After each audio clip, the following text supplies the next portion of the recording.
Sorry.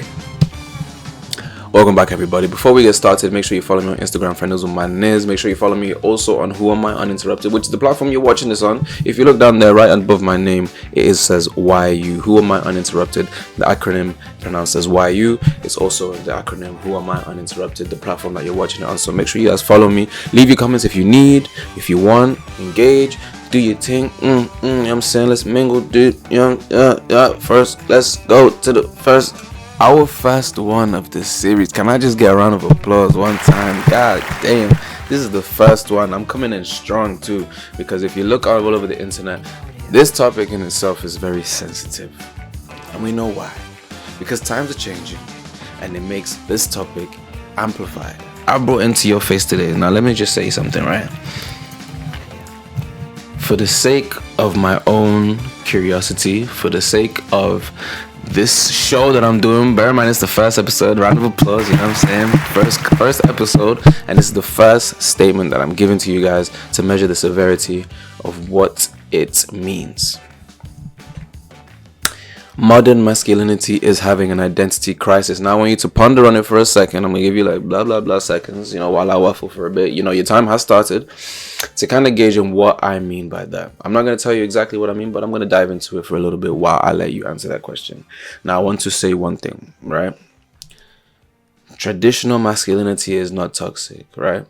But the way that some men are exercising what they believe to be traditional is, a lot of things are changing in this world, and a lot of gender roles have been merged. There's no longer this line between what's this and what's that. They're blurred. People are allowed to express how they want to. They're allowed to attribute certain things into their life as they wish. If you want to see me dive in, guys, if you want to see me dive into any of these themes, you feel me? If you actually want to know what I'm talking about one time, what's going on up here, follow me on Instagram, FRANIZZLEMANIZZLE. No, that's not even my handle. Follow me on Instagram at Who Am I Uninterrupted. This platform right here. Let's start off with this one. Modern masculinity is having an identity crisis. Is it A, not that deep, B, a little deep, or C, it is that deep? Now I'm gonna let you answer while I'll talk about it for like maybe 30 seconds a bit. There's a lot of obviously younger men coming up to follow old models of masculinity, and they're starting to present a lot of toxic behaviors. Let's just say it like that, right? And as a real nigga like myself, bro, real nigga like myself knows what's going on. The line between the role of a woman, the role of a man doesn't exist anymore. We live in a society where the line has been blurred. We are more of a diverse species than we have ever been. You get me? But let's see what the actual answer is for this question or this statement. I still need to kind of figure out if this is a question or if it's a take. Is it that deep? Is it a little deep? Or is it not that deep? Okay, let's find out for you guys today. What is the answer? Now, if you were the one that said it is that deep, I want to give you a round of applause, because it is that deep. It's not necessarily a crisis within masculinity itself. It's really just the definition. It's just the definition of masculinity. We've seen way more stories of them becoming extremists. There's coming all that Red Pill conversation and all that stuff, and we can only attribute that to that age group, because a lot of the older guys are the ones that are influencing this bullshit. I'm sure they also abide by, they only have one life, so why would they live by anybody else's definition? Not knowing that the definition that they're following is very, very toxic and it's unhealthy. Because what they don't know is that they could have made their own definition this entire time. And it could have worked in conjunction with everybody else that's in this planet. Take it from me, the realest nigga alive right now, bro. So just take it from me.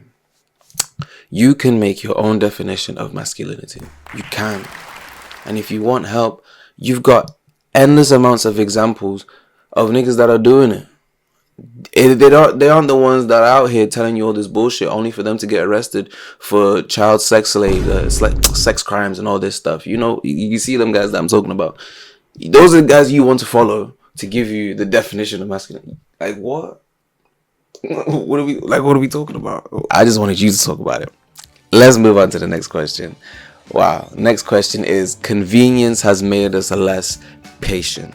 Now these are questions. Obviously it's kind of it's not a question. There's no question mark there, but I'm just gonna call them questions for the rest of the video so my mind can just flow again, right? Convenience has made us less patient.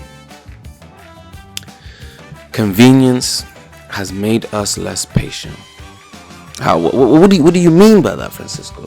But before I answer that, make sure you follow me on Instagram. Yes. So what I'm referring to in terms of convenience is the means of access that we have to the internet, right? The way we access the internet gives us even more access to the things that we used to be able to interact with in person. Going to the cinema, going to listen to live music, listening to it on the radio, going to get food from a restaurant, going to pick up food from the Chinese shop, from the Indian place, the pizza place, the chicken place. So what do you think? Is it A, not that deep, B, a little deep, or C, it is that deep?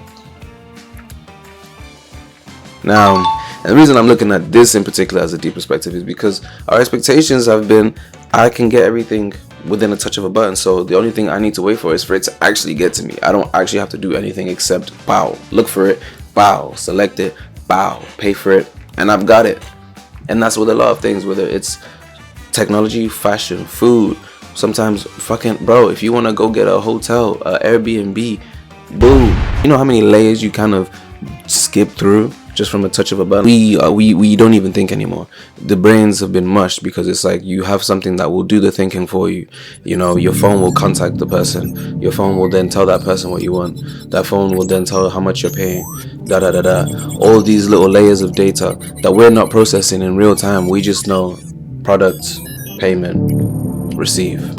Like where we're missing out on that interaction or that journey of being able to process things in those layers that I was saying that we're missing. It shouldn't just be a purchase thing. It should be like you're going to interact with the product that you're looking for. But yeah, if you said anything other than C, my nigga, you wrong. Celebrity culture has turned the world into a stage. Celebrity culture has turned the world into a stage. Now, I think the whole definition of celebrity has changed over these years, especially since Michael Jackson died, because nobody's really a celebrity now. Why has it turned into a stage? Why could I possibly be thinking about celebrities in a days like this, bro? I'm not here to answer the question. I want you to answer the question. And if you've made it this far into the show, I want to give you a big round of applause, absolutely, because you would know that every time I have a statement for you, the only correct answer is C. Give yourself a round of applause if you knew that already. And the reason you probably knew that is because, fame is literally bullshit. It's bullshit. All of these celebrities are complicit to something. Guys, it's always that deep. Listen, I came up around the time of Illuminati conspiracy theories. And all of those things, even though we broke down what these conspiracy theories were coming from, they were coming from right-wing Christians that were mad at black people for making the success that they did. Okay? That they wanted to turn them down and call it some devilish shit.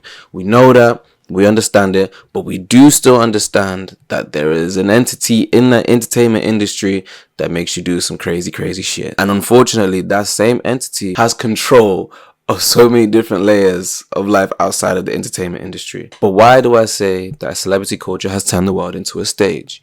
We now have platforms like Instagram, TikTok, YouTube, where people can present their lives. Look at me, guys. I'm recording a video in my room. I'm calling it a show because that's the format that I'm trying to present it in. But nigga, I'm in my room, bro. We've seen a lot of things happen since last year when Cat Williams did that interview.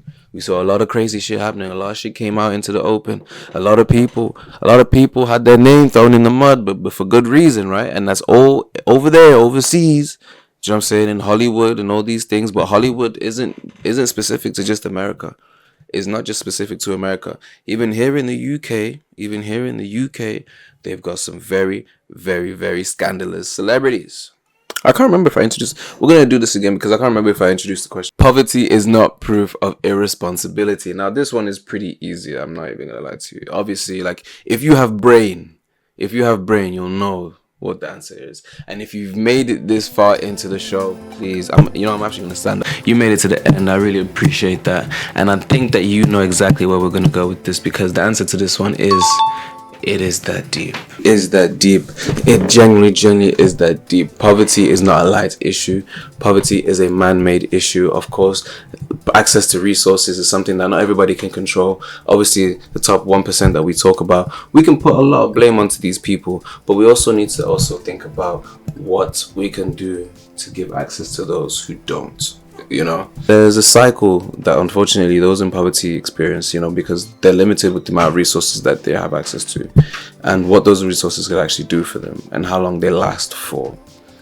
You know, it's not necessarily just their options, but it's also the duration to which they can hold them at.